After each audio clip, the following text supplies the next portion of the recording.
আসসালামু আলাইকুম, শুভেচ্ছা, স্বাগতম। সম্মানিত দর্শক, ভারতে যে সংখ্যালঘুদের নির্যাতন হয় কিংবা সংখ্যালঘুদের নিয়ে যে সমস্যা হয়, ওই সমস্যা হলে আমাদের বাংলাদেশেও তার প্রভাব পড়ে, এরকম একটা মন্তব্য করছেন অর্থনীতিবিদ ডক্টর দেবপ্রিয় ভট্টাচার্য। ওই ব্যাপারে সংবাদ। ভারতের সংখ্যালঘু অধিকার লঙ্ঘনের প্রভাব বাংলাদেশেও পড়েছে।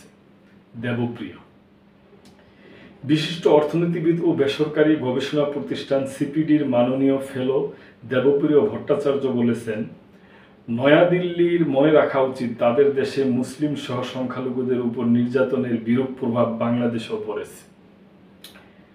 ভারতের পাক্ষিক ম্যাগাজিন ফ্রন্টলাইনকে দেওয়া এক সাক্ষাৎকারে একথা বলেন তিনি।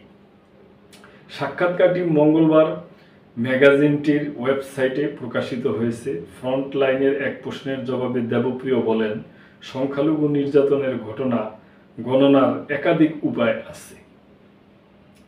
কেউ অস্বীকার করে না যে সাবেক প্রধানমন্ত্রীর বিদায়ের পর আইন শৃঙ্খলা পরিস্থিতির যথেষ্ট অবনতি হয়েছে। পুলিশ বাহিনী বিপর্যস্ত ছিল। কিছু সময়ের জন্য নিরাপত্তা রক্ষার দায়িত্বে সেনাবাহিনী ও আধা সামরিক বাহিনীর হাতে চলে গিয়েছিল, তবে পরিস্থিতি অস্থির ছিল।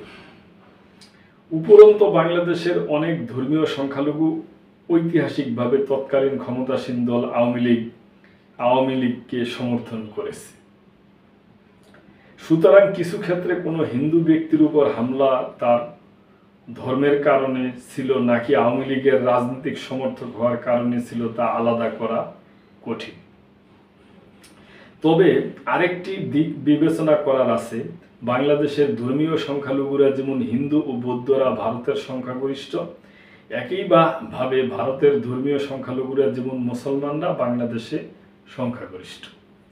সুতরাং ভারত যখন বাংলাদেশের সংখ্যালঘুদের সঙ্গে হওয়া আচরণ নিয়ে মন্তব্য করে, তখন দেশটিকে অবশ্যই স্বীকার করতে হবে যে তার নিজের সংখ্যালঘুদের সঙ্গে কি আচরণ হচ্ছে, সেটাও অন্যরা অবশ্যই স্বীকার করতে হবে যে তার নিজের সংখ্যালঘুদের কি আচরণ হচ্ছে।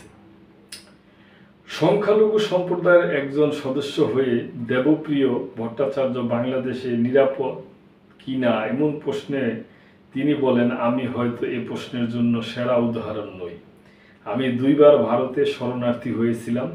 প্রথমবার 1960-এর দশকের দাঙ্গার পর 1964 থেকে 1967 সাল পর্যন্ত এবং দ্বিতীয়বার 71 সালে মুক্তিযুদ্ধের সময়। কিন্তু আমার বাবা মা কখনোই বাংলাদেশ ছেড়ে যাননি। আমি ফিরে এসেছি, আমার মাতৃভূমিতে বিনিয়োগ করেছি এবং এখানেই আমার জীবন গড়েছি। আমি আমার দেশের জন্য অবদান রাখতে গিয়ে মর্যাদাপূর্ণ আন্তর্জাতিক পদ ছেড়ে দিয়েছি। তিনি আরো বলেন, আমার পরিবারের বাংলাদেশের রাজনৈতিক ও বিচার বিভাগীয় ইতিহাসে গভীর সম্পর্ক রয়েছে।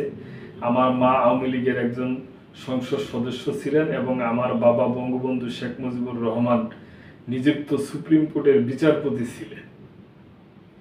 কিন্তু এই ব্যক্তিগত সম্পর্কগুলো আমার পেশাদারী এবং তথ্যভিত্তিক দৃষ্টিভঙ্গিকে প্রভাবিত করে না। ব্যক্তিগতভাবে আমি বাংলাদেশে থাকার ঝুঁকিগুলো মেনে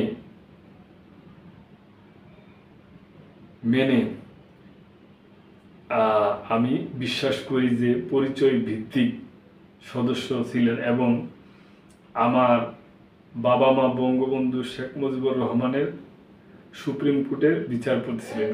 কিন্তু এই ব্যক্তিগত সম্পর্কগুলো আমার পেশাদারিত্ব এবং তথ্য ভিত্তিক দৃষ্টিভঙ্গিকে প্রভাবিত করে না। ব্যক্তিগতভাবে আমি বাংলাদেশে থাকার ঝুঁকিগুলো মেনে নিয়েছি, তবে আমি বিশ্বাস করি যে পরিচয় ভিত্তিক রাজনীতি যেখানে একটি ভূমিকা রাখে, এমন যে কোনো দেশের যে কোনো নাগরিকের জন্যই এ ধরনের ঝুঁকি বিদ্যমান। আমি আরও বিশ্বাস করি বাংলাদেশের সমাজের একটি উল্লেখযোগ্য অংশ ধর্মনিরপেক্ষতা, মানবাধিকার এবং সব সংখ্যালঘু সম্প্রদায়ের হিন্দু, খ্রিস্টান, বৌদ্ধ, পার্বত্য চট্টগ্রামের জাতিগত সংখ্যালঘু এবং সমতলের আদিবাসী জনগোষ্ঠীর সুরক্ষার জন্য প্রতিশ্রুতিবদ্ধ। অন্তর্ভুক্তির প্রতি এই অঙ্গীকারেই জাতি গঠনের মূল ভিত্তি। বাংলাদেশের সংবিধানের মৌলিক নীতিগুলোর মধ্যে ধর্মনিরপেক্ষতার পরিবর্তে বহুত্ববাদকে প্রতিষ্ঠিত করার সুপারিশ করা হয়েছে। এ বিষয়ে দেবপ্রিয় বলেন, বিষয়টি এখনো আলোচনার টেবিলে, এ পর্যায়ে অতিরিক্ত প্রতিক্রিয়া দেখানো অপরিণত কাজ হবে, কারণ এটি এখনো পর্যালোচনাধীন। তো প্রিয় দর্শক, এই সংখ্যালঘুদের নিয়ে যে দেশের সংখ্যালঘু কিছু হয়তো আক্রমণ হয়েছে এবং যে ভারতে যে হয় সেটা নিয়ে উনি আর কি এবং বিভিন্ন বিষয় আদি নিয়ে এই পত্রিকাটাকে আর কি সাক্ষাৎ দিছে, ওই ব্যাপারে এই সংবাদটা আর কি আপনাদের সাথে শেয়ার করলাম। তো কথাগুলো যে দেবপ্রিয় ভট্টাচার্য বলছে যুক্তিযুক্তই, এবং আমরাও চাই উভয় দেশের একটা শান্তিপূর্ণ সমাধান। কোনো দেশেই আমি মনে করি না যে কোনো দেশেই আমি সংখ্যাগরিষ্ঠ এই জিনিসটা করি না, মানি না আর কি। আমি ভাবি যে সবাই আমরা বাংলাদেশি, কিংবা যারা ইন্ডিয়া আছে হিন্দু মুসলমান তারা ইন্ডিয়ান, এই আর কি। তো দর্শক, আজকে এ পর্যন্তই। ভালো থাকবেন, এটা আমার ব্যক্তিগত মন্তব্য আর কি। ভালো থাকবেন, সাবস্ক্রাইব করে চ্যানেলটির পাশে থাকবেন। আল্লাহ হাফেজ।